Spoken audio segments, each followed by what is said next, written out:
47. Okay, Perfect. Are we being are we recorded recording? Okay. Perfect. So we're recording. Shkoyach Les there. And Trigger's dropping. I can have a few more. 47B. If you're using a Safaria, then you can go to 47B. Mem Zayin Amud Beis. We're starting from, there's a Mishnah, Shloisha Batim Hain. There are 3 houses, that's 9. And maybe I'll just summarize the last piece for context. In the last piece, we had spoken about a Jew who lives, this is Avodah Zarah, by the way. It's a tractate about idol worship, temples for idol worship, artifacts, objects for idol worship, and various things that a person is not allowed to benefit from because they were used or are being used for idol worship. Watch out for ice. A glass. A glass. Oh, There's the glass. You didn't ask, man. There's the You didn't glass. say glass. So, What do you want me to do? gentlemen, Glass. order in the house, order in the court. So the last piece, the last sugya before this Mishnah, was talking about where you have a mixture, you have neighbors.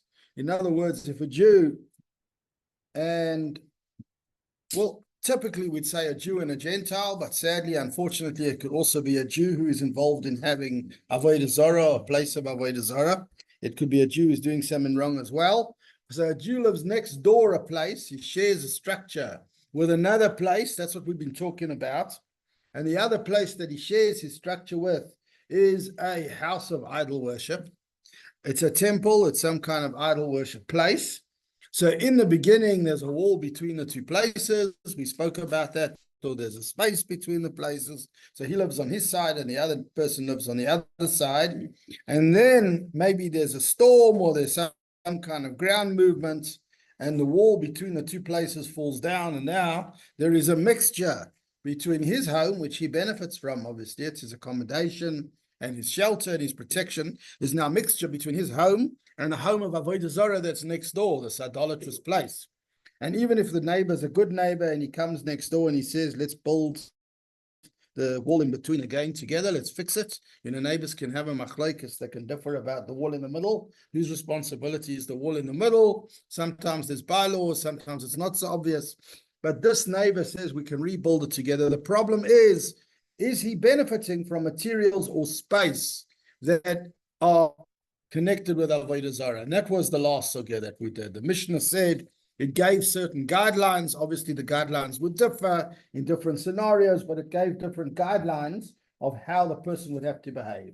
First of all, guidelines vis-a-vis space, that the 2 of them have space that they share. And now, because of the fact that the wall's fallen down, if he goes right to the border, he's going to be touching and he's literally going to benefit from that place. So therefore, there was an idea that he has to withdraw into his own boundary. He has to create a greater buffer zone. On the borders, they call it a buffer zone. He has to create a greater buffer zone between him and this next door property or this next door place that has Avodah Zarah, that has idolatry. As the Mishnah said, withdraw inwards, at least 4 amos.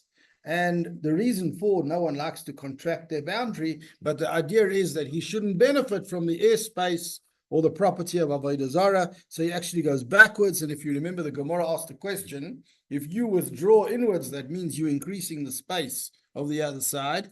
So now you're giving the Avodah Zarah, you're giving the idolaters more space to do their thing. They might think that's fantastic, that's great that he moved it, but this way, so we can call the builders and we can build ours out that way, and we can have more space for our Avodah Zarah. So the Gemara started to say, no, you still have to make an effort to protect that he shouldn't use that space. So although you don't use it, you might stick your bathrooms there. Remember, there was a discussion. You might stick the bathrooms there. And the last line of the Gemara says, or you call in the gardening people and you fill it with thorny shrubs. If you put thorny shrubs, the kind of plants that make it inconvenient to walk there, so you make sure that although you moved a bit inwards, you've also created a zone, a buffer zone with plants and thorns that he can't use. And that's how we ended off the last time. Inami de Godele behizma vehinge. The Gemara said, alternatively, one could answer that he fences in this 4-cubit empty space with thorns and shrubs, hence preventing the use on the other side of Avodah Zarah. And that brought us to the next Mishnah. We have some short sugyas in the next 2-3 pages. Short sugyas meaning Mishnahs that don't have very long Gemoras, but they do have very fundamental ideas. So in the next Mishnah, that's the one we're about to start. Hope everybody's got the place inside now. Shloisha Batim, it starts with 3 houses. The Mishnah defines 3 different circumstances of edifices, houses, so to speak, that were used for idolatrous purposes or built for idolatrous purposes. And it's a very typical style in a Mishnah to number things. Like people who've learned the laws of Nazikin, of damages, the familiar one is always Arba Ovis Nazikin. There are 4, how would you call it, main categories of the laws of damage. Ashor, Va'abor, Va'amave, Va'hever. So often a Mishnah will do this. It will give a number and tell you that there are 3 categories. And here it says, Shloisha Batim Hain. There are 3 types of houses that, so to speak, were built for idolatrous purposes. 3 categories that we have to analyze, says the Mishnah. The first is a home or an edifice that was initially and originally built for idolatry. That was the reason they built it. The people who built it for idol worship. The Mefarshim argue whether we're talking about built it in the form of a temple, meaning the edifice is not the thing that you're serving. The house itself is not the idol or the deity. People are going to bring idols inside it and house them in there. And if we can borrow our word, daven or worship inside there. But the house itself is not the Avodah Zarah. There are other commentaries on the Gemora that comments on this Mishnah and say that no, the Mishnah is actually talking about where the edifice itself is the Avodah Zarah. It's like a house, but it's also a monument or a structure, and that structure is the thing that they are actually serving. Only serving in it or with it, they're serving it itself. But however you look at it, that's category 1. Is a bayis shebenoi mitchila la'avodas. And we've had this a few times where the Gemora spoke about the difference between building something initially for an idolatrous purpose or finding something that others had already built and utilizing it for an idolatrous purpose. The laws can differ. There can be a nafkamina. There can be differences or implications on whether the original intention was that it should be for Avodah Zarah, or subsequently somebody went to an estate agent and said, let's buy this nice looking place and let's turn it into a temple or a house of Avodah Zarah. So the first one is built initially for Avodah Zarah. About this one, the Tana says, Hareze Osur, this is prohibited. So a Jew has to know that because it was built for Avodah Zarah, that was the intention. There was no other intention. This structure is now prohibited for benefit for a Jew. Now, what happens if it wasn't built for Avodah Zarah, but the people that wanted to serve Avodah Zarah, they arrived and they improved it. They tiled it, they plastered it, they added to it. So the structure was already there. There was more or less some form of shell, and they came along and they added the external trappings. They decided to clad it or tile it, or they decided to plaster it. And when they added the additions, that was the improvements were for Avodah Zarah, in order to dedicate it for Avodah Zarah. V'chidash, so in other words, there's new stuff. So what do? Let's say you get hold of it, you buy it, or somebody gives it to you, they run away. So what can you do? This one, you have a solution. Noitel mashechidesh, you can take off what they added. So in other words, if you were watching and you saw that they came and they added to the structure by cementing and plastering and then dedicating it to Avodah Zarah, then they went off and you wanted to buy this place on your street or wherever it was. So now you can actually use it. All you do is remove the additional improvements that they put there for Avodah Zarah. Once you chop that off, the rest of it, the initial structure that was not built for Avodah Zarah, can be utilized by you, by the Jew. a little bit like the mountain that's been not exactly the same, because a house is not like a man-made structure is not like a mountain. Although the covering is man-made, the man came and cladded the mountain, it's still, the house itself is not, in fact, he's going to discuss exactly that, is still a man-made structure, and therefore doesn't qualify as being attached. But we'll get to that. The third category is hichnis l'toich avodas kechavim. It wasn't that the structure was dedicated for idolatrous purposes, but they came along and they brought idol worship into it. So idolaters came along and said, that's a good place to house our deity, our idols. They wanted to keep them safe. Maybe they were scared that the recycling guys would steal the idols. They'd want some metal or wood or whatever it was that so they wanted to put the idols in there. They brought the idols inside there, either to protect them or alternatively to actually worship them inside there. So the structure itself, the external structure, was not dedicated by the idolaters to Avodah Zarah, but it was the structure in which they stored the Avodah Zarah. If that's the case, says the Tana in the Mishnah, then took it out, that's permissible. If the very people that put the stuff inside then came and said, now we're removing it, we no longer, that was a temporary plan, we're no longer keeping the Avodah Zarah in the structure. So they come along and they take the Avodah Zarah out of the structure. Once they take it out, the structure's kosher again. The problem was the Avodah Zarah was inside it. Sorry? The second case, Yeah. originally it wasn't built for Avodah Zarah like the first case. Exactly. The first case was The built for normal Avodah house, Zarah. Yeah. The guy renovated, Yeah. and then he decided to make it Exactly. after the renovation. No. Before the renovation, but after acquiring it. The renovation is part of the Avodah Zarah. That's why the renovated materials can't be utilized. So in other words, it's in between. It wasn't built for Avodah Zarah. It wasn't the initial intention of building it. The Avodah Zarah started with the improvements. Let's use this as a temple. But before I use it as a temple, I need plaster on the walls. It's not looking too pleasant, so let's put some plaster. Let's put down some tiles or cladding. And the dedication to Avodah Zarah was with the improvements. So in that second case, the improvements are connected to the Avodah Zarah, but not the initial structure. So if the Jew comes afterwards and wants to utilize it when they're all gone, he can take the improvements away. He needs a specialist builder that knows how to take it off without destroying the rest of it.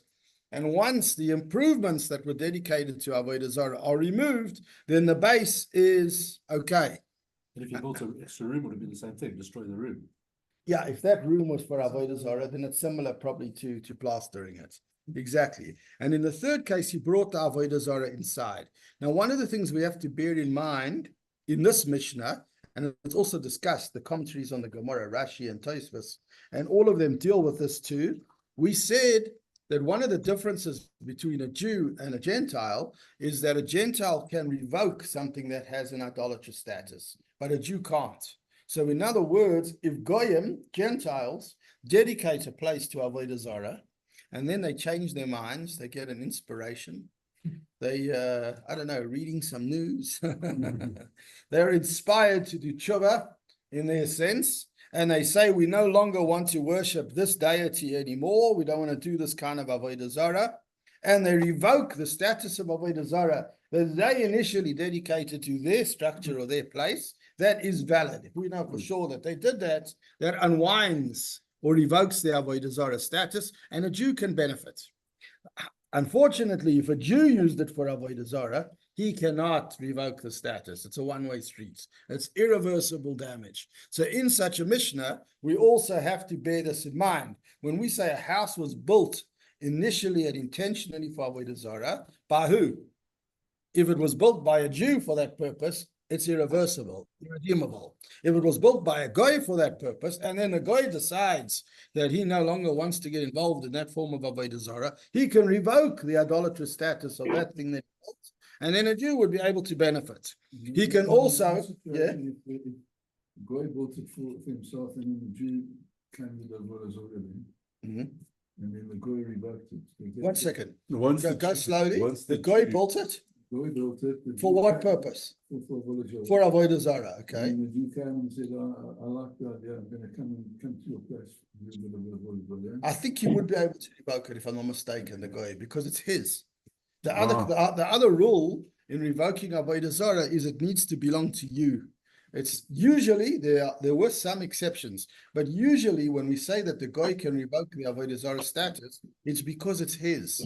He has a mandate, he has a balabatishkeit over the place, so he can revoke the Avodah Zarah status of that which belongs to him. But if it doesn't belong to him, then he doesn't have that power. I think there was a case, one exceptional case, where we said that it may be possible that if a Jew had a place and turned it over, there might be certain cases where the guy can revoke the status of Avodah Zarah over a Jew's place that he made Avodah, but there were certain reasons why. I'm trying to remember offhand, but I recall a case similar to that.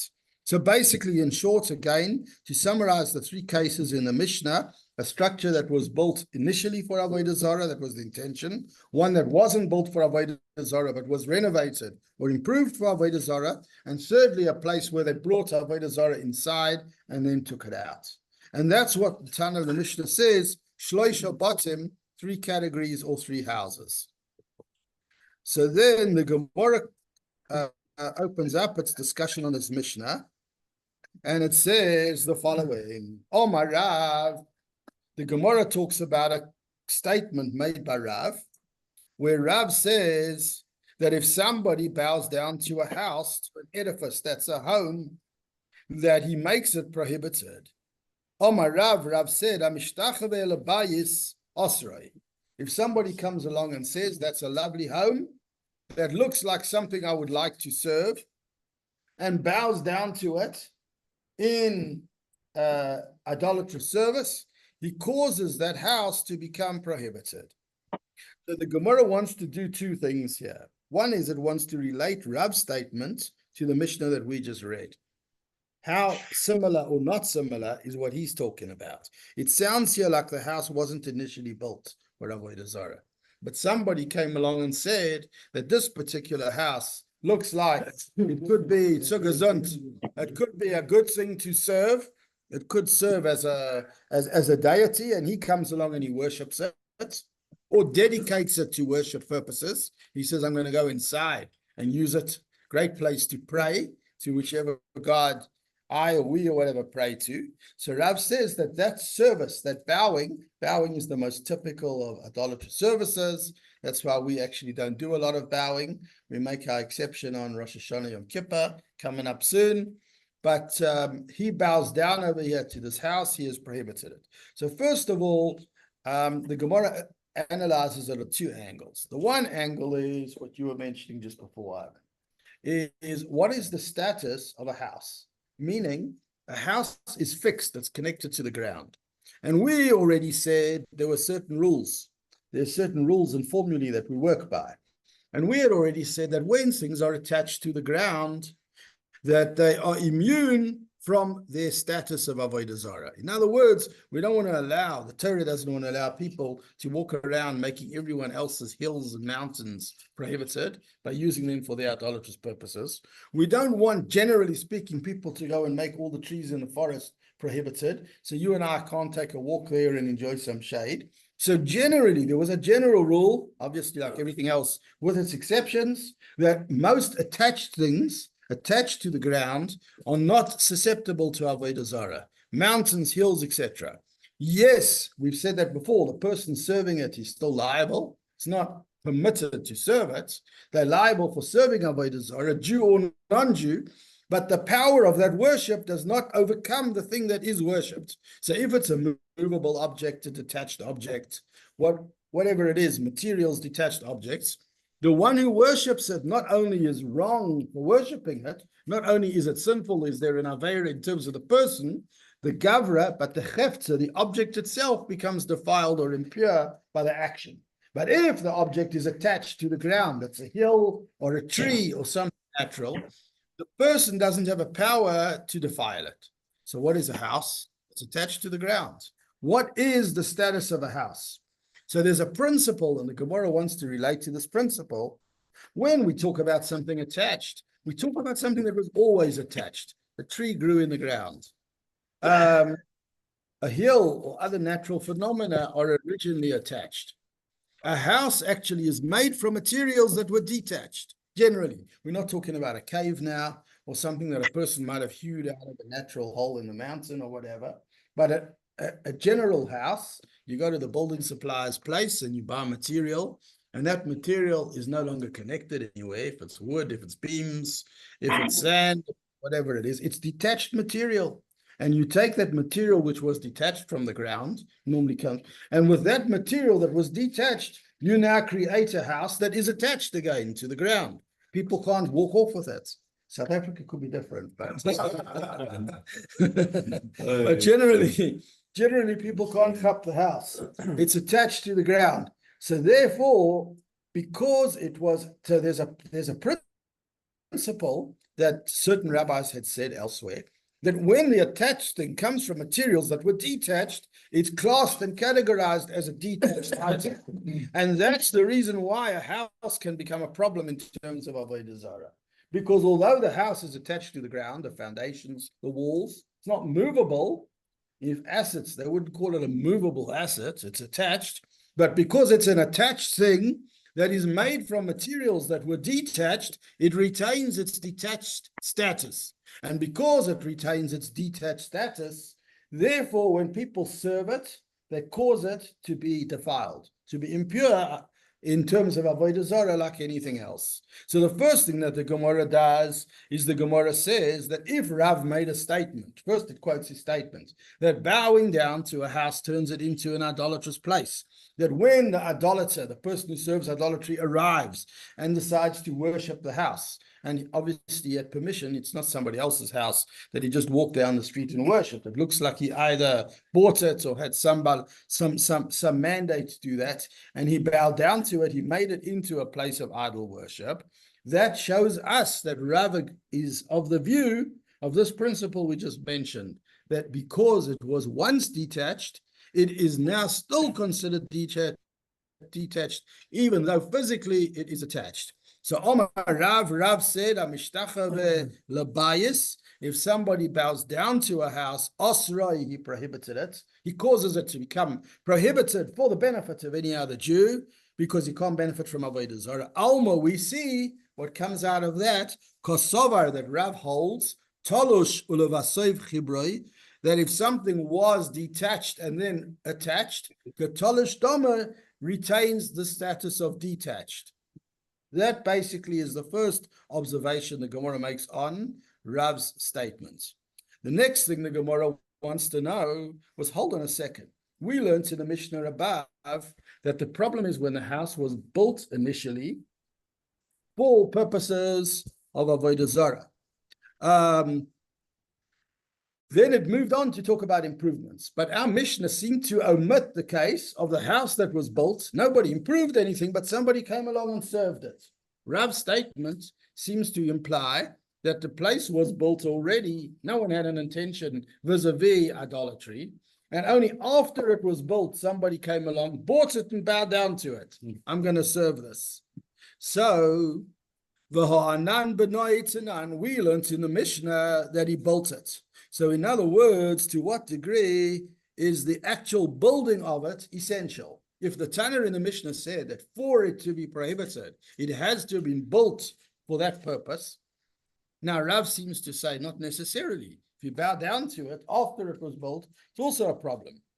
No, we're not talking about improvements, just arrived and dedicated it and bowed down to it.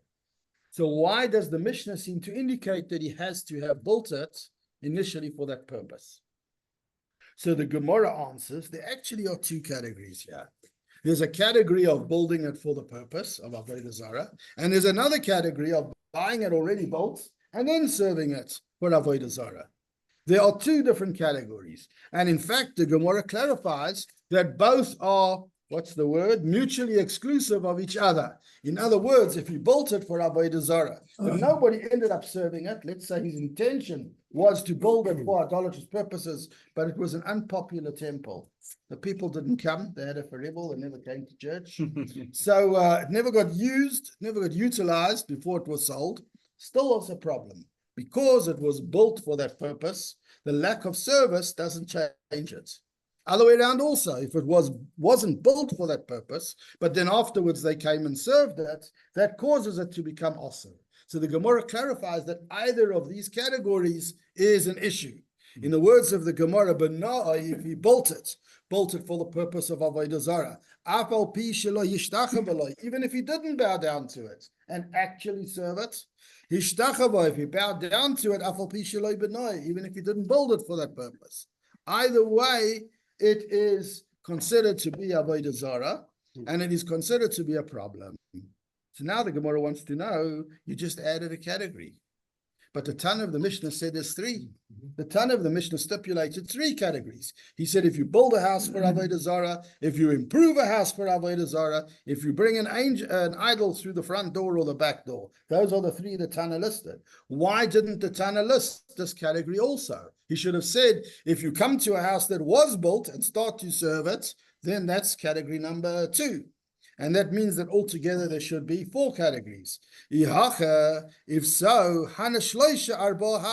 this 3 that you talk about in the Mishnah should really be 4 categories.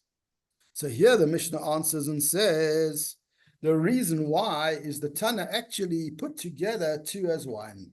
What happened was, even though that there was, so to speak, 2 different ideas, building a place for Avodah Zarah, serving it, the Tana actually combined the 2. When he said that if you build a place for Avodah Zarah, he meant both. And why did he put them together? So the Gemara says, because of the fact that the nullification is exactly the same. Whether the non-Jew built it for that purpose, whether the non-Jew served it for that purpose. If he wants to unwind, reverse the damage he did, he goes to find an estate agent to sell it. And the estate agent says, you're not going to manage to sell this place in the shtetl, in Ben Hazel, because the Jews aren't going to be able to buy it and use it. Shulchan Aruch says that they can't. So he says, what can I do? He goes to good rabbi. So he says, you can revoke the Avodah Zarah status. You can take it off. So he's mavatal. He goes and he nullifies the status of Avodah Zarah, of the structure that he built. Now, when he revokes it, the revoking process is the same. Whether he built it for that purpose, whether he served it for that purpose, the revoking is exactly the same. Because the revoking is the same, says the Gemara, the process of revoking is the same. Hence, the Tana mixed together the 2 and said, let's call it 1 category altogether. Kivan dila inyan betel, because when it comes to nullification, building or bowing is exactly the same. It's one thing. So therefore, because of the fact that it's one and the same, so therefore the Tana made it into 1 category. And therefore, in our Mishnah, we have 3 categories and not 4. Sorry? The big difference in the price between building. Yeah. Does he get a 50% discount?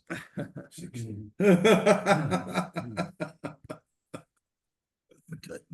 Yeah, we can chat. So once he revokes it, then you have to pay full price, unfortunately. Once he revokes it, you can benefit from it. Exactly. No conditions to revoke it.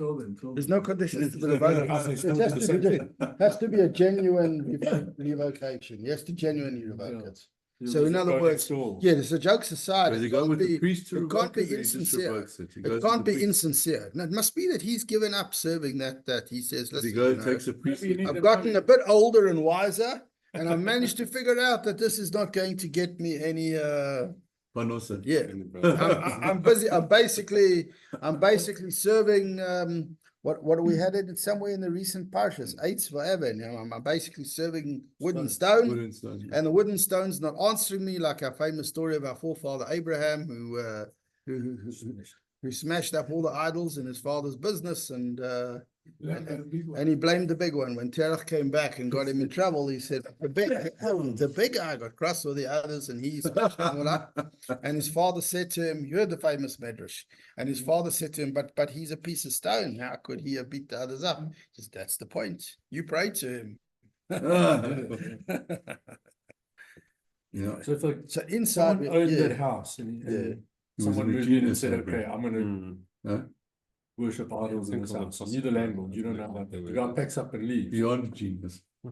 What So happens okay, if- so if you the landlord, it I might be own the okay house. because you own it. I He own the doesn't own house. it. You own it. He Yeah, the doesn't guy own it. comes in and he makes Yeah. a church whenever he I wants, think and you'd then be. he I think leases you'd up. be okay. I think you'd be okay because you own it. He doesn't own it, so he shouldn't have the power to make a thing that you own into Something a. like that. Look, technically speaking, if you have the power to stop it in advance, if you know that it's going to be used for that purpose, you shouldn't do it. be. But if you didn't yeah. know, then But if you it's up didn't to know you. and you don't find out afterwards, and somebody says to you, by the way, do you know that that place of yours was used for Avodah Zarah?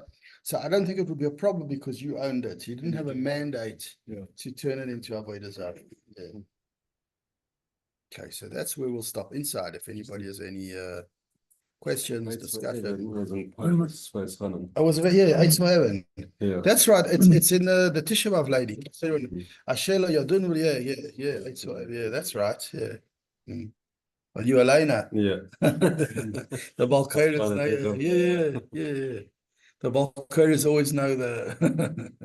That's one of the perks of laning is that the psukim are at fingertips. Yeah. I was like trying to think of Where it comes from. the Yeah. chop. Yeah. The chop. Yeah. Parshas Vav. That's right. It's Parshas Vav. I think it's in the Kisoilid Banim. Yeah. Which is read in Vayis Chanan, and it's also read on Tisha B'Av in the morning, a few days before Vayis Chanan. Yeah. Yes, really interesting.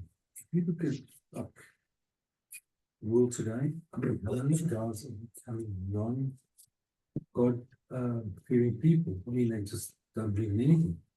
They believe in their woke nonsense. Disgusting. But I mean, even Christianity has like dropped immensely. It's like not the flavor of the month. But you know what the thing is, in America, they don't allow prayers in school anymore. Yes. They say you can't enforce religion on anyone. So these kids That's very old. these They kids started are- that many years Yeah, so ago. kids have been brought up not knowing even their own Bible. They don't know their own Bible. That really was. As soon as they took God out of their schools. Yeah, it went downhill. Yeah, it went downhill. Still on their dollars. Yeah. You look at Americans Yeah, today. surprised they It's the only country that's actually got on their money, right? You got the trust. So basically, Anyway, the challenge of that is, in as much as, you know, there was often debates, there was quite fierce debates, controversial debates, even in from circles in the early days in America. There were certain rabbis, etc., that were of the view that just protected the Jewish children. In those days, there wasn't a lot of Jewish schools, so they wouldn't have religion that wasn't theirs imposed on them in school, because once the school it's a state school and freedom, and it's not allowed to, how would you call it, run a bias in favor of any religion. So there were many great rabbis who thought this was a wonderful thing. This is now the United States. This is not Europe in the days of old, or Russia, or any of these places. And Jews came from a background where in many cases, religions that weren't ours were imposed on us, sometimes in quite oppressive ways. So they saw that as a wonderful thing. But I think the downside of it was that when children are not taught in any way at school that there is some balabas up there, Yeah. whatever you want to call him, whether you want to name him with an A, a B, or a C, or a J, or a it becomes problematic when children don't have a lesson, a But teaching, it's also that problematic. there's some when they- balabas, that there's an eye in Roya, that there's some eye that sees what's going on in the world. Yeah. And what the Rebbe attempted to promote in the 50s, 60s, and 70s in America was that there should be a neutral moment of silence. Like, let's all agree that there should be a neutral moment of silence, that there is a balabas in heaven. Everybody can decide on a name if they want to, but let's agree that there's most of us, most religions, whatever, agree that there's somebody up there that's in charge of his world, and if God forbid people perpetrate violence or wrongdoing and no one sees, somebody did see, somebody very important and so on will exact. And it was very controversial. A lot of the rabbinic opinions said that felt that it was dangerous to promote religion in the schools. That moments of silence, but it was a big campaign. I know that the Christians in our school in a very negative way, especially towards Jews, not me, because I went to a government school. They'd say to me, "You're blind, you can't see the truth." I said, "What do you know?" I said to me, "Praying to an idol." Now you're telling me we're blind. I think you're blind. I mean, I had so many arguments with them at school. Yeah, but at least if you were arguing, it means everyone had a passion for that. I had none because I mean they used to throw religion in my face. They told me, "Yeah, you're going to hell and you're going, yeah, and are you going to stand up for that? Are you going to say, yes, you're right? Or are you going to say to the oak, you don't know what you're talking But about?" at least there Depends was if I want to. robust debate. I didn't want friends like There that. was robust I had debate. friends. There was I had passion. friends like Today, what is Yeah. there? I mean, Huh? there's nothing. Who do you want as a friend? Somebody that's a Yeah. Jew hater No, it's or a joke. somebody that accepts you for who you are? Yeah. Right? So even the friend that I thought was my friend, they ended up going to Bacher Sholem. He took me to a beer fest, and that was a nightmare. Every second word was "Hell Hitler, Hell Hitler." Telling you. In Pretoria, I went to a beer fest, and every second word that came out of his German's mouth was "Hell Hitler." In Germany, that wouldn't be tolerated. But yeah, the Deutsche school is not like They would lock them up. I went to the Bacher Sholem in Pretoria, and the kids were running around screaming "Hell Hitler." How long ago was that? that? I went there. Take care, he said, cheerio. "Come with me," because I was friendly with him. Cheerio. I didn't know what to expect. And every second word, and I said to my friend, "Listen, I can't stay here. You need to drop me off at home. I'm not says prepared to hello. listen to this. I'm a Jew. I Okay. can't listen Yeah. to this." I got it So to you you- guys. you're There's doing- a- Yeah, she was on the- Incredible series on It was Netflix. bashing together. It was, I think it was made last year, so World War II series, 6, 7 episodes. When you watch that now, it just puts absolutely everything into perspective. We're What's it really called? living those days. We are. Without a No doubt. question. Of course we It's are. unbelievable. And, the only We're thing done, that- Les. It's just discussion now. Yeah, it really just telling is. you. What's it called? It's- Hearing, it's- Rob. in perspective or something like that. It is brilliant. They've colorized Where it, did so you? it's Oh, Net? on Netflix. Oh, yeah. It's absolute. It really is probably one of the best. And I've watched every single series or every single movie on World War II. Yeah, it's a series. What is it called? Sholem, can you, Rob, can you ask what is it called? Sorry? Can you ask him what is it called, the series? What did is you the say? name? What is the name of the series? Which series? Oh, that they were out. Yeah. Just wants to know what the name is of that series, Stephen. World War The II series that perspective. you were talking about. He wants to- What's it called? World War II in perspective. I'll tell Or you live in now. color. I think. World War II. I'll tell you now. It's really, really good. There's another series it's called Against All Odds. Yeah. About the Americans of all the wars. That is phenomenal.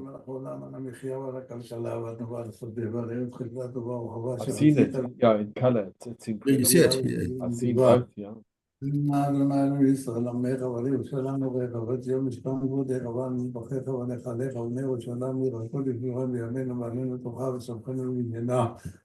ונאכל מפריה ונשבר מטובם וככה דעה ותשב תורה כי אתה אדוני וטוב ומטיב לכל ותלך על הארץ על מחיה ועל הכלכלה ברוך אתה אדוני על הארץ ועל המחיה. ברוך אתה אדוני ונפשות רבות וחסרונם על כל משברך ולחיות בנפש כל חי ברוך העולם.